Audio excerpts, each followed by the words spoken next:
महाराष्ट्र आरोग्य विज्ञान विद्यापीठ नासिक की टीम ने 7 अगस्त को शासकीय वैद्यकीय महाविद्यालय का सर्वे करने जिले में भेंट दी, जिनमें महाराष्ट्र आरोग्य विज्ञान विद्यापीठ नासिक की ओर से इंदिरा गांधी शासकीय वैद्यकीय महाविद्यालय नागपुर अध्यक्ष doctor MP Parchand, doctor Sameer H Golawar, शासकीय दंत महाविद्यालय व रुग्णालय नागपुर अध्यक्ष डॉक्टर विजय K हजारे, इन 3 सदस्यों के समूह ने शासकीय वैद्यकीय महाविद्यालय रुग्णालय चंद्रपुर का दौरा किया।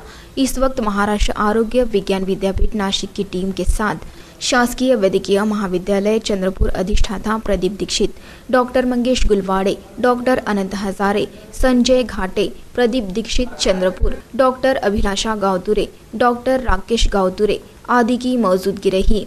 इस सर्वे दौरान सर्वप्रथम शासकीय वैद्यकीय महाविद्यालय रुग्णालय चंद्रपुर में भेंट दी गई। जिला शल्य चिकित्सक से भेंट कर चर्चा की गई। पश्चात शासकीय वैद्यकीय महाविद्यालय रुग्णालय चंद्रपुर की नई इमारत का निरीक्षण किया गया। इस दौरान विद्यार्थियों की शिक्षा से संबंधित सुविधा का MCI मूल्यांकन अनुसार निरीक्षण किया गया।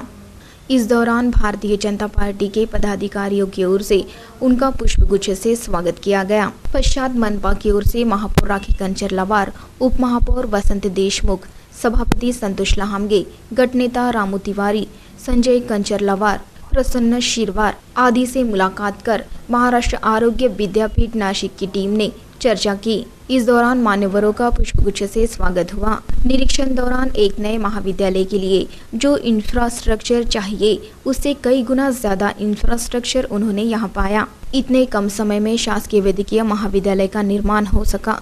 इस कार्य की सफलता का श्रेय उन्होंने जिले के मंत्री महोदय, शासन व स्थानिक जनता को देते हुए प्रसन्नता व्यक्त की। साथ ही उनका यह इंस्पेक्शन सक्सेसफुल रहेगा व इसी वर्ष 100 विद्यार्थियों का एडमिशन होकर 100 विद्यार्थी फर्स्ट MBBS में प्रवेश लेंगे, ऐसा मत व्यक्त किया। आज या शासकीय वैद्यकीय महाविद्यालय चंद्रपूर याचा एक महाराष्ट्र आरोग्य विज्ञान विद्यापीठ नाशिक यांच्यातर्फे निरीक्षण आयोजित केलं होतं। हे निरीक्षण हे या विद्यापीठाशी हे कॉलेज संलग्नित व्हावं या दृष्टीने हे निरीक्षण आयोजित केलेलं आहे। यामध्ये विद्यापीठातर्फे डॉक्टर परचंद जे सध्या dean Indira Gandhi government medical कॉलेजचे डीन आहेत सध्या, ते अध्यक्ष आहेत। डॉक्टर हजारे, विनय हजारे हे गव्हर्नमेंट डेंटल कॉलेज नागपूर याचे अधिष्ठाता आहेत आणि डॉक्टर समीर गोलावार हे सहयोगी प्राध्यापक community medicine government medical college Nagpur इथे आहेत आणि ते सिनेटचे सदस्य आहेत आपल्या महाराष्ट्र आरोग्य विज्ञान विद्यापीठाचे। या 3 सदस्यीय चमूने आज या गव्हर्नमेंट मेडिकल कॉलेज चंद्रपूरचे निरीक्षण केले।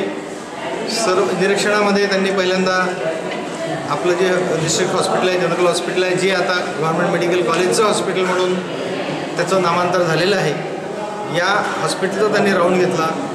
यामध्ये त्यांनी सगळ्या पेशंटच्या संदर्भातल्या ज्या सवलती आहेत, वेगवेगळे जे विभाग आहेत, जसं medicine, surgery, gynaec, orthopaedics, ophthalmology, skin VD, या सगळ्या ज्या आवश्यक बाबी आहेत मेडिकल काउन्सिल ऑफ इंडियाच्या नुसार, त्यांच्या मानकानुसार या सगळ्यांचं त्यांनी निरीक्षण केलं। आणि त्यानंतर आम्ही इथे त्यांना या कॉलेजमधलं जे सध्याचं इन्फ्रास्ट्रक्चर डेव्हलप झालेलं आहे, सगळे विभाग डेव्हलप झालेले आहेत। प्रथम MBBS विद्यार्थ्यांना शिक्षणाच्या दृष्टीने जे आवश्यक असं भारतीय आरोग्य विज्ञान भारतीय याच्या MCIच्या नुसार आयुर्विज्ञान मेडिकल काउन्सिल ऑफ इंडियाच्या मानकानुसार जे आवश्यक आहे, ज्या शिक्षणाच्या सोयी आवश्यक असतात, लायब्ररी आहे, डेमॉन्स्ट्रेशन रूम्स आहेत, डिपार्टमेंटल लायब्ररी आहे, या सगळ्याचं त्यांनी निरीक्षण केलं। आणि या निरीक्षणादरम्यान त्यांनी जे काय इन्फ्रास्ट्रक्चर इथल्या लोकल ॲडमिनिस्ट्रेशनच्या मदतीनं आणि इथले जे आपले मंत्री महोदय आहेत या सगळ्यांच्या मदतीने, शासनाच्या मदतीने जे सगळं इथे उभारलं गेलेलं आहे, या कमी वेळामध्ये, इतक्या कमी वेळामध्ये त्यांनी सगळ्यांचा सहभाग याच्यामध्ये खूप आवश्यक होता। त्या सगळ्यांच्या सहकार्याने आज आपण हा दिवस बघतोय।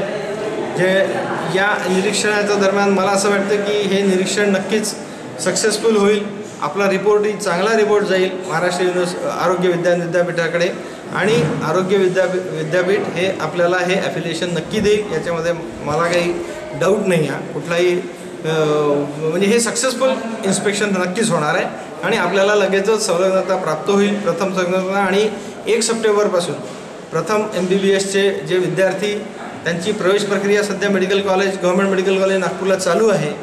यांची लिस्ट आता 12 तारखेला लागणार आहे. तर ते सगळे विद्यार्थी 1 सप्टेंबरपासून इथे त्यांचे क्लासेस चालू होतील हे नक्की आहे. मी डॉक्टर प्रदीप गंगाधर दीक्षित, अधिष्ठाता शासकीय वैद्यकीय महाविद्यालय चंद्रपूर. डॉक्टर समीर गोलावार, मी सहयोगी प्राध्यापक आहे शासकीय वैद्यकीय महाविद्यालय नागपूर येथे.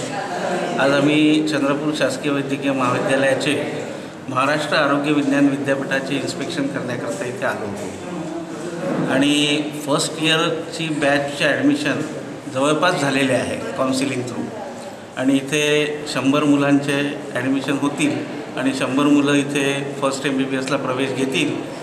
त्यांचं ॲफिलिएशन विद्यापीठाला होणं गरजेचं आहे. त्या अनुषंगाने हे इन्स्पेक्शन होतं आणि आम्ही या इन्स्पेक्शनमध्ये आम्हाला हॉस्पिटल जे या कॉलेजला अटॅच आहे सिव्हिल हॉस्पिटल त्याचा आम्ही दौरा केला. हॉस्पिटल फिरल्यानंतर आम्ही कॉलेज बिल्डिंगला आलो. पण एक नवीन महाविद्यालयाकरता जे इन्फ्रास्ट्रक्चर पाहिजे त्याच्यापेक्षा कितीतरी जास्त इन्फ्रास्ट्रक्चर इथे उपलब्ध आहे आणि हे एक चांगलं उदाहरण आहे की स्थानिक लोकांची इच्छाशक्ती असली आणि राजकीय इच्छाशक्ती असली तर काही साध्य होऊ शकतं. जवळपास 4 ते 5 मेडिकल कॉलेजचे प्रपोजल होते, पण यावर्षी इथल्या राजकीय नेत्यांनी इथल्या लोकांनी जे आपल्या इच्छाशक्तीचं प्रबळता दाखवली त्यामुळे हे साध्य होऊ शकलं. आज फर्स्ट इयरला ॲनाटॉमी, फिजिओलॉजी, बायोकेमिस्ट्री डिपार्टमेंटच्या ज्या रिक्वायरमेंट पाहिजे त्या इथे पूर्ण आहे. म्हणजे आम्हाला इन्स्पेक्शन करताना कधी असं वाटत होतं की आम्ही प्रायव्हेट मेडिकल कॉलेजचं इन्स्पेक्शन करून राहिलो. इतकी छान इथे इमारत ही उभारलेली आहे आणि पब्लिक हेल्थच्या लोकांचेसुद्धा आभार मानायला पाहिजे की त्यांनी ही इमारत कॉलेज सुरू होण्याच्या हेतूने दिली आहे. कुठल्याही शहरासाठी ही अत्यंत अभिमानाची बाब असते की तिथे एक मेडिकल कॉलेज असावं आणि आजही मेडिकल एज्युकेशनचं जे क्रेज सामान्य माणसामध्ये आहे आणि इथल्या मेडिकल कॉलेजचा फायदा येथील जी ट्रायबल जनता आहे, गडचिरोली आहे, बरेच ट्रायबल बेल्ट चंद्रपूरला लागून आहे आणि 200 ते 250 किलोमीटरपर्यंत त्यांना टर्शरी केअरची सुविधा नाही आहे. त्यांना जर टर्शरी केअर लागली तर नागपूरलाच यावं लागतं. तर इथलं महाविद्यालय जर सुरू होत आहे तर ही अत्यंत अभिमानाची गोष्ट आहे, आनंदाची गोष्ट आहे आणि सर्वांच्या सहकार्याने हे महाविद्यालय आता यावर्षीपासून सुरू होईल